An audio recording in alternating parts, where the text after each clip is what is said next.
இனிமே கண்ணை மூடிட்டு கடலை எண்ணெய் வாங்கலாம். ஏன்னா மந்த்ரா கடலை எண்ணெய் இதயத்தின் தயாரிப்பு. வறுக்க பொரிக்க ஏன் எல்லா சமையலுக்கும் மந்த்ரா தான். மந்த்ரா கடலை எண்ணெய், அபார ருசி, ஆரோக்கியமான உடல் நலம். ரொம்ப டயர்டா இருக்கு. இயற்கையான டேட்ஸ், பாதாம், பிஸ்தா, கேஷு அண்ட் ஹனி கொண்டு தயாரிக்கப்பட்ட லயன் டேட் நட் பைட்ஸ். ரூபாய். தமிழகத்தில் நாளை சட்டசபை தேர்தல் நடக்கவுள்ளது. தமிழக தேர்தல் களத்தில் ஆளும் திமுக கூட்டணி, பிரதான எதிர்க்கட்சியான அதிமுக மற்றும் அதன் கூட்டணி கட்சிகள், விஜயின் தவேக மற்றும் சீமானின் நாம் தமிழர் கட்சி ஆகியவை இடையே 4 முனை போட்டி நிலவுகிறது. நேற்று மாலையுடன் தேர்தல் பிரச்சாரம் ஓய்ந்த நிலையில் கும்பகோணம், பெரம்பலூரில் திமுக கூட்டணி வேட்பாளர்களை ஆதரித்து விசிக தலைவர் திருமாவளவன் நேற்று பிரச்சாரம் செய்தார். திமுக கூட்டணி வெற்றி பெறக்கூடாது, கிறிஸ்தவர்கள், முஸ்லிம்களின் ஓட்டுகள் திமுகவுக்கு கிடைக்கக்கூடாது என்பதற்காக திட்டமிட்டே தவேக தலைவர் விஜயை அரசியல் களத்தில் பாஜக இறக்கிவிட்டுள்ளது.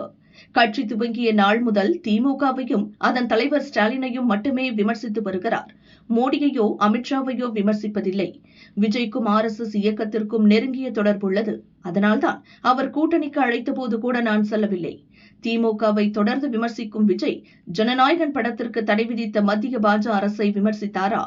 திமுக ஆதரவு கிறிஸ்தவர், முஸ்லிம்கள் ஓட்டுகளை பிரிக்கவே விஜயை களத்தில் இறக்கியுள்ளது பாஜக. முஸ்லிம் இளைஞர்கள் பலர் விஜய்க்கு ஆதரவாக ஓட்டு சேகரிக்கின்றனர். சிறுபான்மையினர் ஓட்டுகளை பிரித்து அதிமுக பாஜக கூட்டணியை ஆட்சியில் அமர வைப்பதே விஜயின் நோக்கம் என விசிக தலைவர் திருமாவளவன் பேசினார். அவரது இந்த பேச்சு திமுக மற்றும் அதன் கூட்டணி தலைவர்களை அதிர்ச்சியில் ஆழ்த்தியுள்ளது. ஏற்கனவே தவேக தலைவர் தன் பெயரை ஜோசப் விஜய் என கூறி வெளிப்படையாக தான் ஒரு கிறிஸ்தவர் என்றே அடையாளப்படுத்திக் கொண்டுள்ளார். கிறிஸ்தவர்கள் அதிகம் வசிக்கும் பெரம்பூர், திருச்சி கிழக்கில் போட்டியிடுகிறார். சர்ச்சுக்கு சென்று முழங்காலில் நடந்து பிரார்த்தனை செய்கிறார். பாசிச பாஜக என மத்திய அரசை விமர்சிப்பதன் மூலம் முஸ்லிம் ஓட்டுகளையும் அறுவடை செய்ய முயற்சிக்கிறார். இதுவே திமுகவுக்கு பெரும் தலைவலியாக இருந்து வரும் நிலையில் முஸ்லிம்கள் விஜய்க்கு ஆதரவாக ஓட்டு சேகரிக்கின்றனர் என திருமாவளவன் பேசியது திமுக கூட்டணியில் மேலும் சலசலப்பை ஏற்படுத்தியுள்ளது.